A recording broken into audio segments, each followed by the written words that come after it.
People in the mental health field have been talking about the dangers of family vlogging as a potential for many years. But we knew that it was going to take time before these kids got old enough to start disclosing the psychological effects of what they've actually experienced. Well, today we get to hear from somebody who did experience that. We will be hearing from Sherry Frank, who is Ruby Frank's daughter, who I understand is the person that was running the YouTube page called 8 Passengers.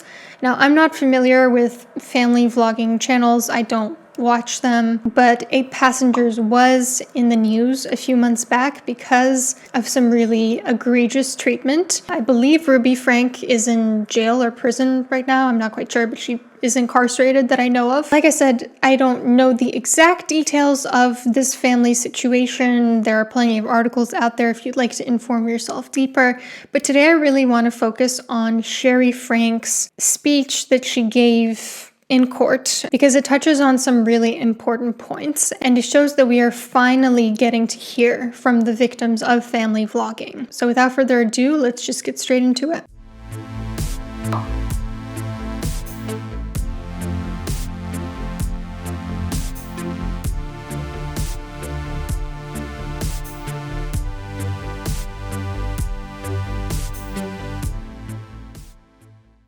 Right, thank you for having me today. My name is Sherry Franke. My mother, Ruby Franke, is a prominent family vlogger that was arrested last year for child abuse. I don't come today as the daughter of a felon, nor as a victim of an abnormally abusive mother. I come today as a victim of family vlogging. My goal is not to present any idea of a solution to this problem, but to shed light on the ethical and monetary issues that come from being a child influencer. When children become stars in their family's online content, they become child influencers. It is more than just filming your family life and putting it online. It is a full-time job with employees, business credit cards, managers, and marketing strategies. The difference between family vlogging and a normal business, however, is that all the children are employees. Children from before they are born to the day they turn 18 have become the stars of family businesses on YouTube, Instagram, and other social media platforms. Yeah, so pausing to pitch in really quickly, but this might not be super apparent to people who haven't experienced it. But when you vlog something, it really completely changes the dynamics of the experience. So I sometimes do travel vlogs or like week in the life of an author vlogs on my book channel, Book and Hearth. It does fundamentally change the experience. If I just go on a vacation and just enjoy it, I'm more present, I'm more in the moment. I'm not constantly focusing on how do I get the best shot of this meal that I'm having or how am I going to introduce what we're doing today. It also changes the experience for my husband who comes along with me on those trips, right? Like he spent the entire time that we were at the Palace of Versailles getting shots for my vlog because it was ultimately a business trip for me. You're not as present when you're vlogging. You're not really enjoying your life. The line between business and personal becomes very blurry. And in the case of family vlogging, where you're literally vlogging everything that the children do, they're one and the same. They're two completely overlapping circles between business and personal, and that is not healthy. Vlogging is okay sometimes when you are very intentional about it and you and everybody else involved is a consenting adult. It's not okay for children to basically be robbed of a childhood and a personal life and privacy and the ability to be present in their day-to-day lives. And also, I just don't understand how in the year 2024, when we see how many predators are on the internet, people are still putting their children on public pages. I've been starting to get a lot of like mom morning routines on my For You page. And some of those babies, like, they're adorable. The mom seems super sweet. I mean, who knows what happens when the camera's off? Like, you can never really know if they're putting on a show, right? But even though it can be so cute and sweet, I cannot help but notice the amount of people who bookmark these videos. Thousands upon thousands of people bookmarking a video of a 3-year-old girl playing around on a beach. Why? How do you as a parent not feel terrified of that? Why am I, a stranger, more concerned for the safety of your child than you are? And honestly, every time I get one of those videos on my For You page, I am so tempted to leave a comment that says, Why in the year 2024 are we still putting our children publicly on social media like this? But then I say, not today, Anna, not today. I do think when it comes to posting your kids privately, that is different. I think if you're not an influencer, if you are sharing your children with loved ones, family, friends, because you want to gush over them and because you want to dote on them, then that's sweet. But the moment you make your page public, I'm sorry, that's not something I can get behind. Utah is specifically a hotspot for family content due to the LDS culture around family and the goal to share the church with the world. We also have large families, which makes family content more lucrative. Specifically, many parents film their regular family life as an online video blog called a vlog. But I want to be clear that there is never, ever a good reason for posting your children online for money or fame. There is no such thing as a moral or ethical family vlogger. At first, family vlogging is an alluring business that can bring high revenue. For my family, it became the primary source of income, as is often the case with most full-time family vloggers. Many child influencers are paid for their work, as I was, and this money has helped me in my adult life. However, this payment was usually a bribe.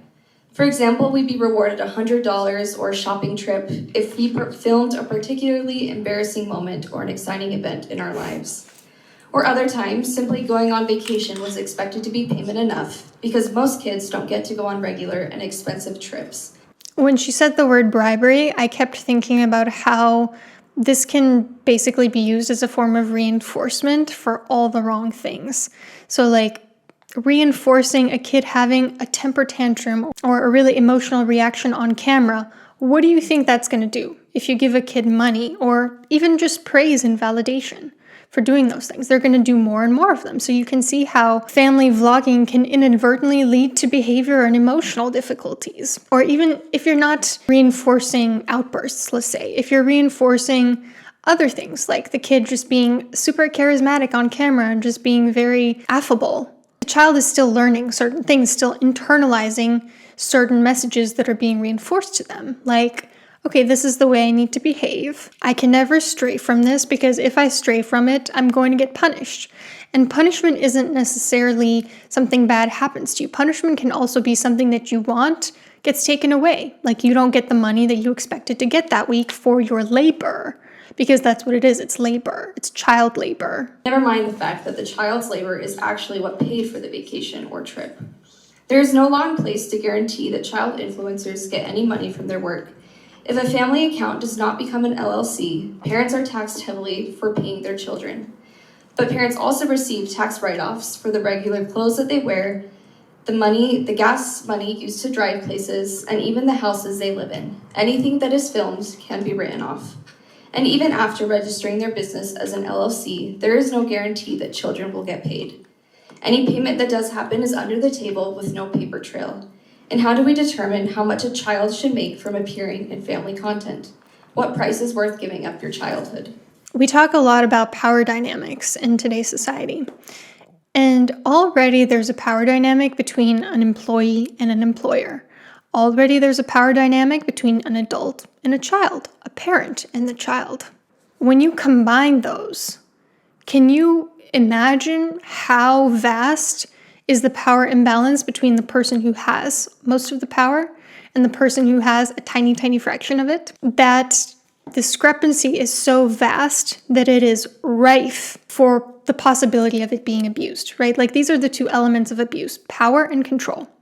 And when you are a parent, you have the power and you can certainly control your child. So it's a very slippery slope to further augment the power imbalance between child and parent through things like turning the child into an employee who's completely at your mercy, who you get to pay or not pay depending on how you decide. But despite any monetary payment children may receive, don't let this excuse the 24/7 labor that these children are subjected to. As a child, I was fully aware that I was an employee. The business was successful and I was happy, or when I shared my hardships with the world. Some of our most popular videos were when my eyebrow was accidentally waxed off and the whole world saw a crying teenager when I just wanted to mourn in private. Or the time I was violently ill and got the leading role in the video that day. My friends became scarce because dates were filmed and none of my friends wanted to be on camera. The camera never stops and there is no such thing as a break from filming. At the time, I tell you I had a choice in what was filmed, but I've come to learn that every child influencer, in a way, suffers from Stockholm Syndrome. Most child influencers would probably tell you they have full control over what is posted, but the reality is that their parents bribe and shame them into posting their most vulnerable moments. In fact, many child influencers may tell you that they enjoy their work because of the monetary perks they receive or the fun experiences that they can have. After all, what child would say no to a fun vacation or shopping spree if all they needed to do was film an embarrassing moment? But as children, we do not understand the consequences of filming our lives and posting it for the world to see. We cannot give consent to our parents to post our lives. In any other context, it is understood that children cannot give consent, but for some reason, people think family vlogging is different. Yeah, and also putting something on the internet is something so permanent.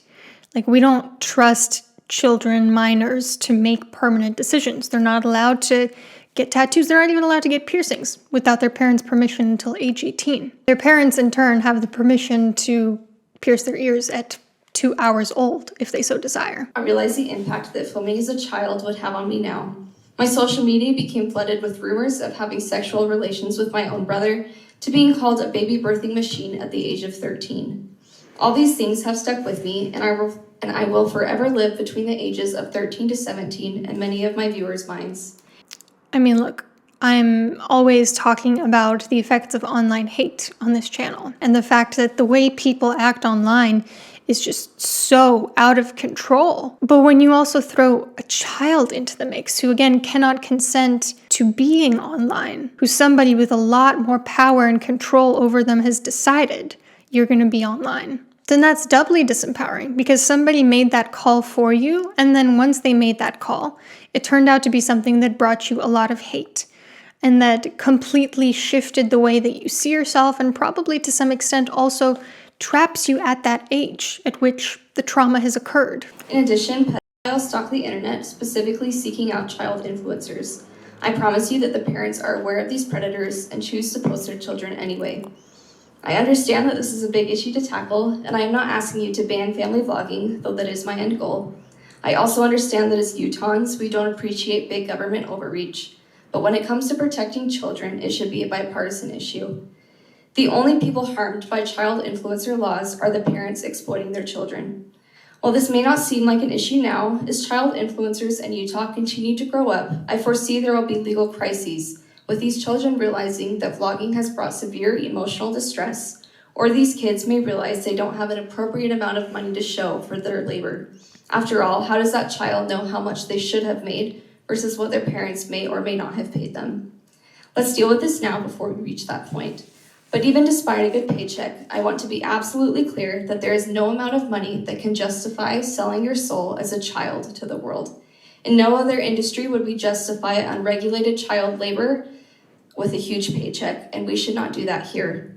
If I could go back and do it all again, I'd rather have an empty bank account now and not have my childhood plastered all over the internet. No amount of money I received has made what I've experienced worth it. While I don't have all the answers or many feasible solutions for this problem, I am proud to be one of the first child influencers in the state of Utah to speak against this issue. I don't want people to look at me and blame my unique circumstances with a mother in prison to the Frankie criminal case. Family vlogging ruined my innocence long before Ruby committed a crime. I promise you that my experiences are not unique and are happening to child influencers all over Utah and the country. So let's tackle this issue before it becomes a bigger crisis than it already is. Thank you. Thank you so much to Sherry Frankie for speaking out about this. And I think the more child vlog or children grow up, the more of these testimonials we're going to start seeing. I just don't understand why it takes the legislation so long to catch up with the internet. We have no protections for child vlogging, for victims of online threats and harassment, cyber stalking, what's called when they use your face and AI to make you say and do things you didn't say. I understand that legislation tends to move slower than other processes because it's very bureaucratic. You have to do things in a certain order, but it just doesn't feel like there's enough urgency here. And I hope that with people like Sherry Frankie speaking out and others afterwards, things will start to change a little bit, at least in the area of child vlogging, because that's where it concerns minors, and typically where it concerns minors, the law is a little bit more stringent. Let me just kind of summarize the issues that I see with family vlogging and some of the issues that she brought up. So first, safety and predators. That to me is like the most fundamental issue, is it's not safe to put your children out there when you know that there are predators preying on them. Simple. Second one is consent. Another really fundamental thing, that children cannot consent to permanent things, and they also shouldn't be performing child labor. So already, that kind of rules family vlogging off the table. Thirdly, financial exploitation. And obviously other types of exploitation too, because it does not surprise me that a mother who was family vlogging would be in prison for child abuse. Because, like I said, you have the two elements of power and control that are kind of on steroids. It's like 1,000 times what they usually are in a parent-child dynamic. A parent that seeks that out and takes advantage of that is quite likely to be abusive. And then you have, of course, the psychological consequences that I'm sure we're just scratching the surface with here. You have the behavioral or emotional issues caused by parents financially reinforcing certain things of you in the home life. You have the fact that your personal life is no longer just for enjoyment. You don't get to be mindful and present anymore because everything is just part of the business. You're always either on screen or behind the scenes somehow. The isolation of vlogging and how other people are not always up to being vlogged and being filmed constantly during their personal lives. So that pushes people away. The online hate that you receive as part of being online. That's already so much for adults to deal with. I can't even imagine how insurmountable that is for children. But yeah, let me know what you guys think about this topic. Do you have any solutions? What do you think should be done in the legislation to prevent these consequences from happening to the victims of family vlogging? Hope you have a great rest of your week, and I'll see you soon.